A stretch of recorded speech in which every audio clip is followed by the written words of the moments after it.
Hoje, no quarto domingo do tempo comum, um domingo de sol, um domingo maravilhoso, quando aqui está fazendo sol e outra cidade que está chovendo bastante. Então, hoje a liturgia nos convida a perceber da primeira leitura que o povo não estava muito satisfeito com Moisés, o profeta dado por Deus. O povo, na verdade, nunca está satisfeito com nada. Mas aqui, no Deuteronômio, a gente percebe, inclusive, que Deus faz surgir, dentro do meio deles, que eles estavam reclamando, surgiu um novo profeta. Não quero mais escutar a voz do Senhor, meu Deus, nem ver este grande fogo para não acabar com ele. Então o Senhor me disse, estarei o que disser. Farei surgir para eles, no meio de seus irmãos, um profeta semelhante a ti. Então Deus resolve, inclusive, tirar do meio deles um profeta. Aquele também que compreendia as coisas daquele povo. Não que Moisés não entendia, mas o povo ficou um pouco ingrato, porque queria satisfazer os seus próprios desejos e não o desejo do profeta Moisés, nem tampouco a vontade de Deus. Mas então Deus deixa bem claro que o profeta, inclusive, ele é o porta-voz de Deus. Ele vai apenas fazer e dizer tudo o que Deus, inclusive, colocar na sua mente e no seu coração. Aquele profeta que fala aquilo que Deus, inclusive, não permitiu, como fala aqui na leitura, esse profeta morrerá. Então ele usa o profeta para chegar, inclusive, até o povo, para que o povo sinta essa presença de Deus e mude também de vida. A finalidade de Deus, o objetivo é esse, para que o povo não fique no caminho da perdição. Por isso que a primeira leitura nos convida isso. Farei surgir um profeta e porém em sua boca as minhas palavras. Não qualquer palavra, mas a palavra vinda do alto, vinda de Deus. Lembre que realmente no primeiro domingo, se eu não me engano, que falava do profeta que ia para a cidade de Nínive, que lembra do profeta que foi a cidade de Nínive, o profeta Jonas, ele foi dizer ao povo, anunciar ao povo depois de 3 dias, inclusive de viagem, que se o povo não mudasse de vida, a cidade de Nínive ia ser destruída. O povo ouviu, inclusive, o clamor do profeta Jonas e realmente mudaram de vida, com jejum, oração e penitência. Para se converter, temos que seguir através desses preceitos da amor a Deus. Por isso que na primeira leitura, Deuteronômio nos convida também a ouvir a voz de Cristo e também mudar de vida. Não que sejamos ingratos, mas gratos a Deus. O povo daqui do Deuteronômio foi um povo ingrato para Deus e para Moisés. Então, diante da primeira leitura, tudo o que pensamos a Deus, que Ele não deixe que fechemos o nosso coração para Deus, que Ele possa cada vez mais fazer essa obra, cada um de nós, esse grande milagre. Então, diante da primeira leitura, que possamos abrir o nosso coração, não fechar o nosso coração para Deus e nem tampouco para o irmão, mas que possamos ouvir, colocar a nossa família auditiva, no nosso ouvido que Deus quer nos falar e fazer a vontade de Deus. Não de nosso desejo mesquinho, mas sim o desejo de Deus. Temos que tomar cuidado em relação a isso, para que a gente não seja enganado também através dos falsos profetas. Portanto, o Salmo nos convida exatamente a isso. Não fechem os vossos corações, mas hoje ouvi a voz de Deus. Sempre temos que estar ouvindo, estar em comunhão sempre com Deus, para ouvir o que Ele quer de cada um de nós. A segunda leitura que acabamos de escutar, da carta de São Paulo aos Coríntios, ele deixa uma observação muito valiosa para a gente. Aqueles que já são casados, tanto mulher como também homem, sigam o seu compromisso como pessoas casadas. Não se volte tanto também para as coisas do mundo, para que você não perca o seu referencial. E os jovens se consagrem a Deus, coloque à disposição do reino de Deus. O que é que São Paulo quer falar nessa segunda leitura que ele escreve para o povo, que foi uma época de polêmica. Ele pede que todos devem botar o seu olhar para Deus. Quer seja o homem casado, quer seja os casados, as mulheres, os jovens, mas conte a sua vida para Deus. Lembre que Deus existe, porque tem gente colocando esse exemplo para a gente hoje, né?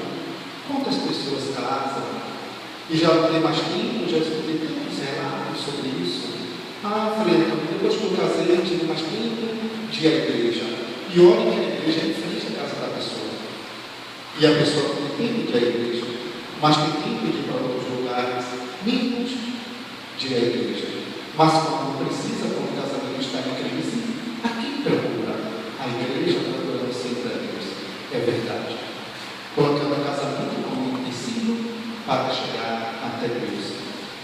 É sinal de que não compreendeu nada da promessa do sacramento do matrimônio. Então, São Paulo nos convida exatamente a isso, a voltar a nossa vida para o que é de Deus. E o que é de Deus? Os mandamentos, as leis de Deus, o primeiro e o segundo mandamento, colocar em prática, que é importante para a nossa vida. Então, diante da segunda leitura da carta de São Paulo aos Coríntios, peçamos que realmente Ele dê essa vocação, que o Espírito Santo de Deus no nosso encontro, para que possamos nos consagrar cada vez mais para o reino de Deus, dando exemplo, testemunho como católicos batizados, não como esses católicos que andam por aí afora, dizendo que de fato são católicos, que participam da Igreja Católica, mas infelizmente não dá testemunho como deveria, nem dentro nem fora de casa. Então pensamos que São Paulo nos dê essa espiritualidade paulina de também estar presente tendo esse encontro profundo com o Mestre Jesus e de fato mudar de vida. Não basta só escutar, colocar no nosso pavilhão auditivo, mas é preciso que a gente coloque no coração e mude de vida por completo. Por isso que o Evangelho de hoje nos convida também a perceber quem é Jesus. Se eu perguntasse para vocês aqui agora na Assembleia, alguém teria coragem de pegar o microfone e dizer: Frei Antônio, Jesus para mim significa isso. Será que alguém teria coragem? Agora fale que de fato Jesus representa para você. Não podemos mentir, não é? Falar mentira, eu não cheguei aqui para poder falar poesia muito bonita, não é? Que no fundo não pode ser isso. Mas hoje eu vou liberar que realmente a gente possa colocar no nosso coração quem é Jesus para cada um de nós. São Marcos faz essa grande pergunta hoje no Evangelho: quem é Jesus? Mas aí alguém descobre, na verdade, quem é Jesus. Preste atenção ao Evangelho. Versículo 23. Acompanhe através do folheto, para a gente descobrir. Estava então na sinagoga um homem possuído por um espírito mau. Ele gritou: que queres de nós, Jesus Nazareno? Ele já responde quem é Jesus. Vieste para nos destruir? Eu sei quem tu és.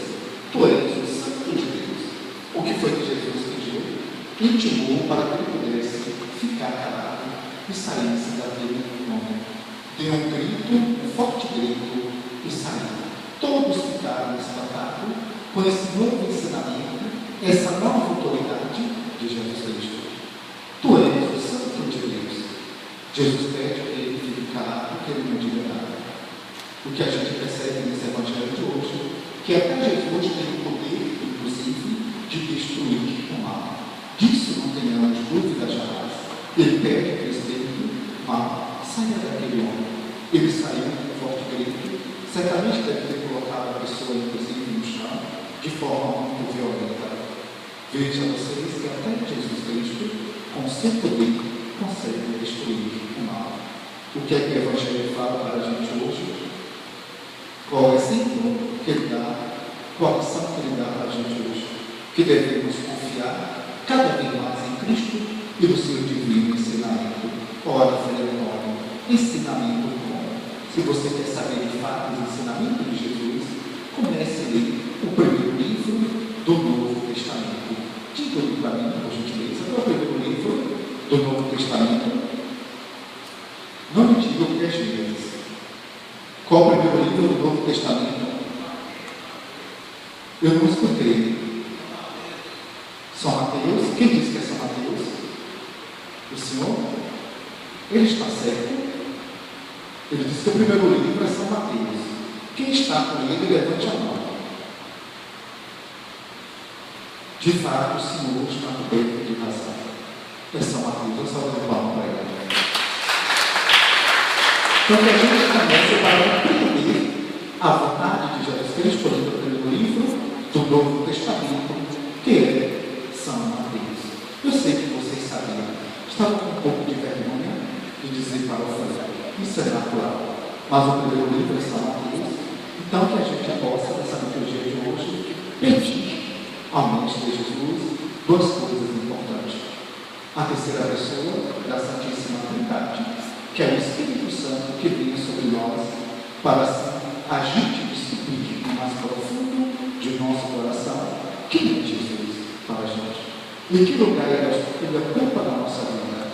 Ou será que ele mora no nosso coração e paga aluguel, um aluguel do carro, um aluguel carecido? Então, peçamos a ele que nos ensine, que coloque na nossa vida essas três coisas na nossa vida. Primeiro, o Espírito Santo, para a gente assim descobrir que na verdade é Jesus. Que possamos ser fiel àquilo que ele tanto quer que façamos. Louvado seja nosso Senhor Jesus Cristo. Para sempre.